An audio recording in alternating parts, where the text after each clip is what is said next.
Picture goats? Stay away from my majestic unicorns. It's been almost 17 years since the last King's Quest came out, and now we have King's Quest, A Night to Remember. Very old franchise, just really makes me feel old with this one. But Jose, what did you think? Episode 1. It's going to be a huge episodic game. I mean, this episode is a huge chunk of gameplay in itself. I got to a point where I thought I was coming near the end of this episode, and it was like 10% in. This was like 6-7 hours just for the first episode of this game, which a lot of episodic games, you don't get that much content built into one portion of it, but I thought it was a huge chunk. I really enjoyed the art style of this game. It's just something that it looks like that old school Dragon's Lair hand-drawn art style feel to it. And I mean, Christopher Lloyd. I tried to turn that crazy contraption, but it was missing a handle. Someone tampered with it. He's there telling a story to his grandchild Gwendolyn. He's kind of recounting his adventures as a young lad back in Daventry when this is before he was king. I felt like everything was paced really well. It was streamlined.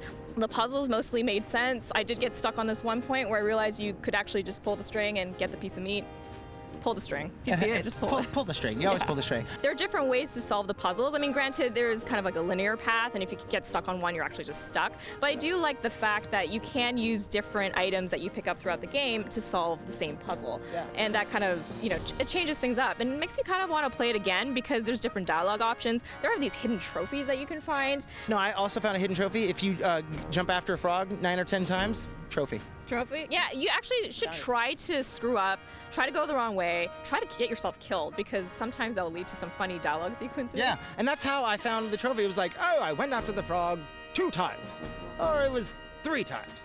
I lost track of how many times I went after the frog. That's right, it was 8 times. I'm like, I'm just gonna keep going after this damn frog because something's gonna happen. He's like, I jumped after this frog 9 times. I deserve an achievement or a trophy for that. And then, bling, Joe, yes, trophy. Thank you, Christopher Lloyd. Yeah, having Christopher Lloyd narrate and kind of jump in kind of helps guide you towards where you need to go. So there are a lot of hints.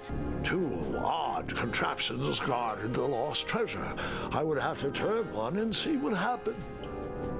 It's not going to be super obvious, but they will say it's like, oh, maybe I should look at that thing over there and kind of point you in the right direction. Yeah, so you don't feel like a complete dumbass when you're like, what? I was literally staring at that thing for 10 minutes. All I had to do was push this button.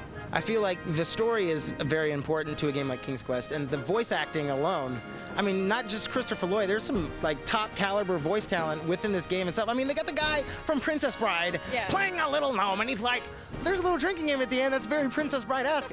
You're gonna drink this potion, and I'm gonna drink it, and it's inconceivable. Whisper! Ooh. Whisper can do it. I love the puzzles, and I just kind of love the quirky and the lighthearted nature of the whole thing. It's great to play with kids, I'm guessing. You can partner up with someone. It's really fun to just watch because it's beautiful. It's a beautiful looking game. I mean, it's literally like you're playing an old school animated TV show and you get the experience of the narrator telling you a story, much like, all of the amazing movies of my youth. Fred Savage. You know what I'm talking about? Do you miss that? I miss it. I miss Grandpa Joe telling me stories. So, A Night to Remember. Was it a game to remember? It was a game to remember. I'm giving it an 8 out of 10. I'm right there with you. 8 out of 10 for me. Hold the king!